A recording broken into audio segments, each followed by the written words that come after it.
राजस्थान के लालसोट दौसा ज़िले में जो घटना हुई, डॉक्टर अर्चना शर्मा, उनके इंसाफ के लिए आज का ये सांकेतिक धरना है। नवलगढ़ के सभी सरकारी अस्पताल के डॉक्टर्स और सभी प्राइवेट डॉक्टर्स यहाँ मौजूद हैं।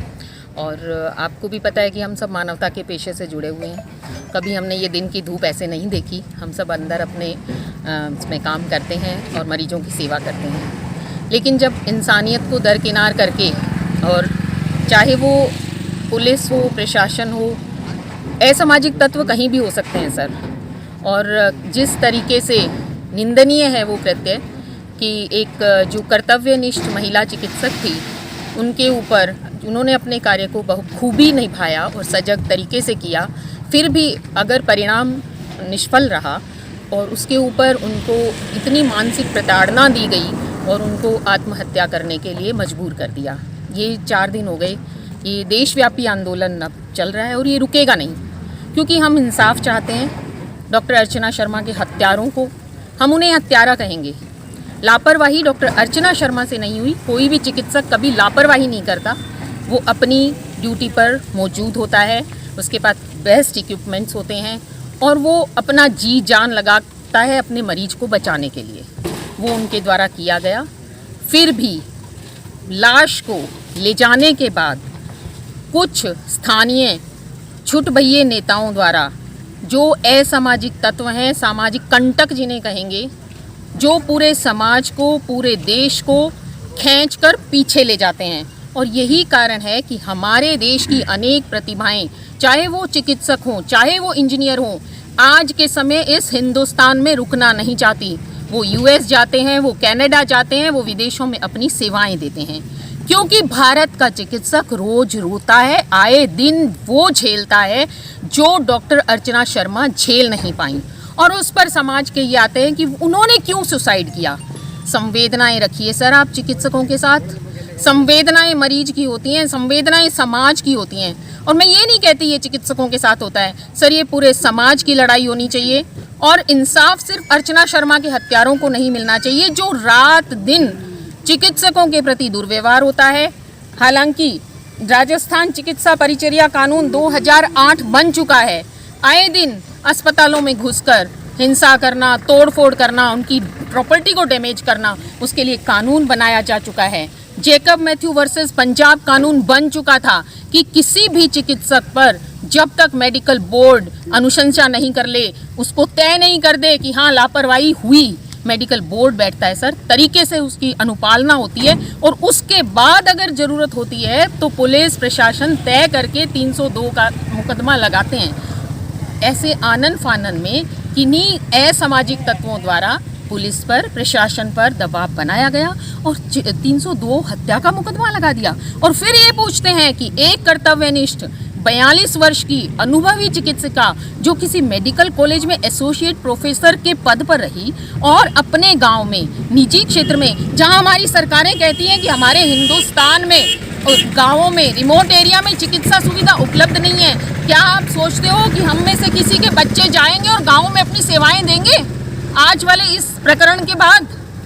उसी सब की लड़ाई है सर हमारी। और ये हमारा सांकेतिक धरना यहाँ का नहीं है, ये पूरे राजस्थान का है। ये सिर्फ प्राइवेट एसोसिएशंस नहीं, सरकारी अस्पताल, हम भी जानते हैं। आप सब हमें मानवता की दुहाई देंगे सर, मानवता को आपसे ज़्यादा हम जानते हैं। लेकिन मानवता के जो प्रहरी हैं, उनको जितनी जल्दी, उनका हमसे ज़्यादा कर्तव्य है कि हमारी संवेदनाओं को समझें, पूरे प्रकरण को समझें। और जिन लोगों ने किसी एक ऐसी चिकित्सिका पर इतनी मानसिक प्रताड़ना की कि वो आत्महत्या करने पर मजबूर हो जाए, सर ऐसे ही नहीं कदम उठा सकता। जिस इंसान ने लाखों जिंदगियां बचाई हैं, वो अपनी ज़िंदगी एक क्षण में दे दे, आप सोचो कितनी मानसिक प्रताड़ना सही होगी। उनके खिलाफ 306A के कानून है और अनेकों कानून बन चुके हैं, लेकिन उनकी अनुपालना नहीं होती। क्यों? क्योंकि मेरे भारत में भ्रष्ट तंत्र व्याप्त है, उसका जाल फैला हुआ है।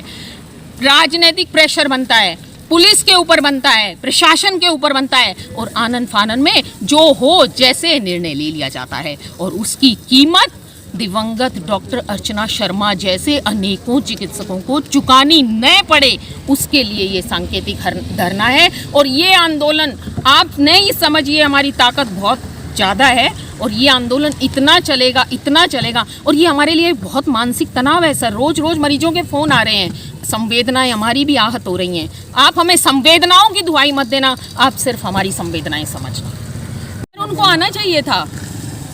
हम 4 दिन से गुहार लगा रहे हैं तो वो आए, क्योंकि वो इतने कुशल नेता हैं और वो आम जन से जुड़े हुए हैं। उनकी संवेदनाओं के तार इन सब चिकित्सकों से जुड़े हुए हैं। हम उनका इंतजार कर रहे हैं, हम गुहार लगा रहे हैं न्याय की।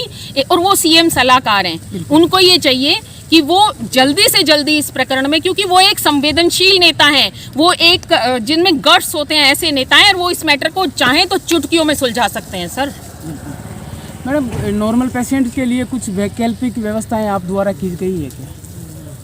सर संवेदनाएं मैंने बोला ना हमारी हैं। संवेदनाएं हैं, लेकिन फिर भी ये सर चाहिए हम कि जितनी हमारी जितना हम हो सकता है, इमरजेंसी सेवाएं चालू हैं, हमारा स्टाफ तैनात है, टेलीफोनिकली हम उनको राय दे रहे हैं। सर हम नहीं चाहते कि मरीज परेशान हो, हम नहीं चाहते कि हमारी वजह से किसी का नुकसान हो। हम जीवन दान देने वाले हैं, हम लेने वाले नहीं हैं। हम अपने पारिवारिक उसके लिए कभी भी बाहर नहीं निकलते सर। हमारा एक मिनट कीमती होता है, हम इन्हीं मरीजों के लिए जीते हैं।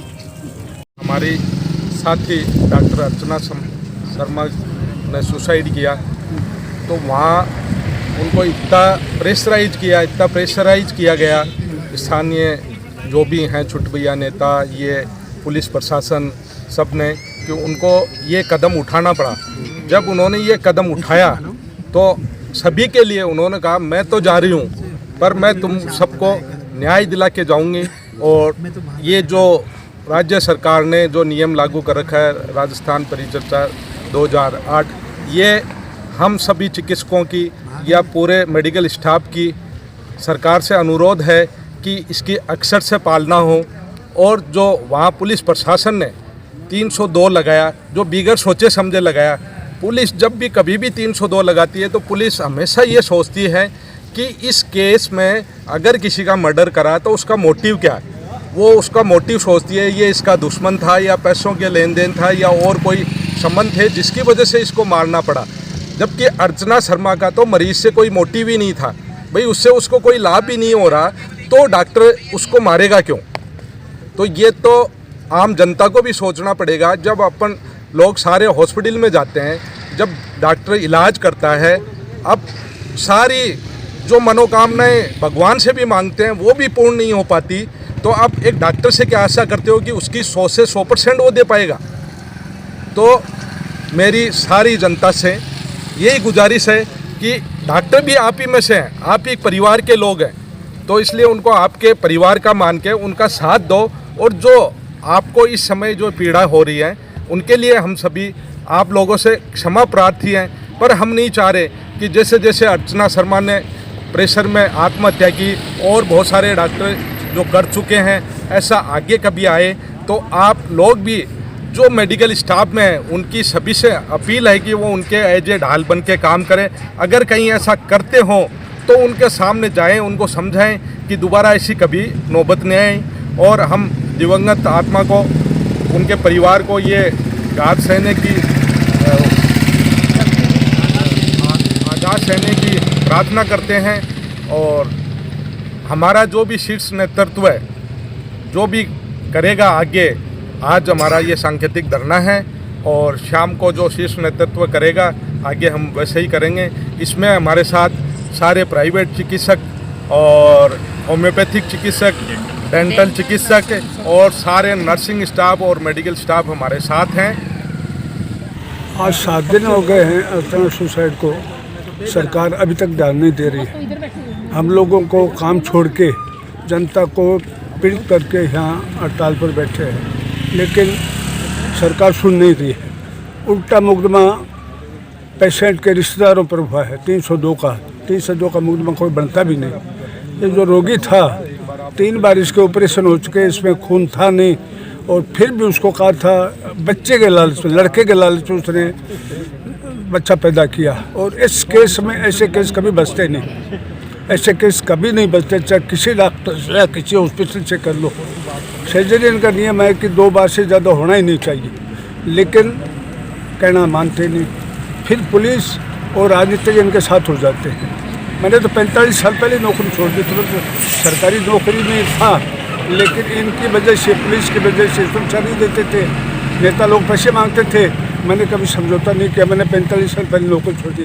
आज के चिकित्सकों की तो हालत बहुत ख़राब, बहुत तंग करते हैं, लाखों रुपये मांगते हैं, गुंडे भी मांगते हैं, नेता भी मांगते हैं।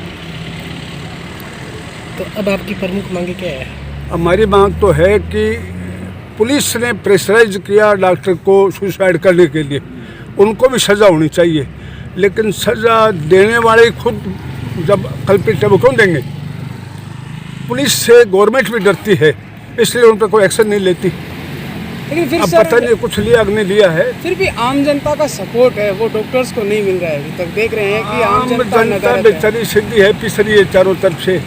आम जनता, आज करौली में झगड़ा हो गया, कल आपके धौलपुर के में जाके एएन जेएन को पकड़ के बंद करके मार दिया, जेल में मर जाते हैं, आपके इनके पुलिस थानों में मर जाते हैं, कुछ नहीं करती सरकार। हमारी सबकी एक ही डिमांड है कि जिन्होंने भी डॉक्टर अर्चना शर्मा को सुसाइड के लिए उकसाया, उन पे कड़ी कार्रवाई होनी चाहिए, उनके खिलाफ धारा 306 लगा के और उनको तुरंत जेल में बंद करना चाहिए। ये हमारी केवल एकमात्र मांग है और इसकी पूर्ति करनी चाहिए। सरकार चाहे तो ये हमारी मांग तुरंत पूरी हो सकती है, लेकिन सरकार मरीजों की परेशानी नहीं देखती, डॉक्टरों की परेशानी नहीं मानती। सरकार को तुरंत उन पे एक्शन लेके और उन पे 306 लगा के उनको गिरफ्तार करना चाहिए। अन्य संवेदनाओं से जुड़ा हुआ मुद्दा है और इसमें across the Rajasthan, across the all the speciality of medical fraternity, they are giving their support. Indian Rajasthan dental association और जो दंत चिकित्सक सरकारी प्राइवेट सारे सभी के सभी, और एक भावना है कि इसके अंदर चिकित्सकों का उत्पीड़न नहीं हो। डॉक्टर अपनी बेस्ट क्षमताओं से, अपनी बेस्ट कैपेबिलिटी, संसाधनों की सारी लिमिटेशन होते हुए अच्छे से अच्छा करना चाह रहे हैं। इसके बावजूद भी कई कॉम्प्लिकेशंस होते हैं। न तो यहाँ पर 100% आइडियल कंडीशंस होते हैं, न यहाँ पर 100% आइडियल पेमेंट है। इसके बावजूद भी करते हैं तो मरीजों को ये नहीं करना चाहिए कि आनंद फानन में तुरंत वही खुदा बन जाएं कि 302 हत्यारा ऐसे संगीन चीज़ें करी गई। हर चीज़ का एक तरीका होता है, हर चीज़ को जस्टिफाई करने के लिए मेडिकल बोर्ड बनते हैं। अगर कोई अवहेलना होती है तो उसकी पूरी पड़ताल होती है, लेकिन ऐसे अगर उत्पीड़न करेंगे, शोषण करेंगे तो कौन ऐसी लिमिटेशन के बावजूद कौन अच्छा ट्रीटमेंट करने की सोच पाएगा? कोई रिस्क नहीं लेना चाहेगा और अल्टीमेटली फिर अपनी सोसाइटी परेशान होगी। तो हमारा तो यही कहना है कि ये उत्पीड़न बंद हो और जो नामजद अभियुक्त हैं उनके खिलाफ सख्त कार्रवाई हो। हम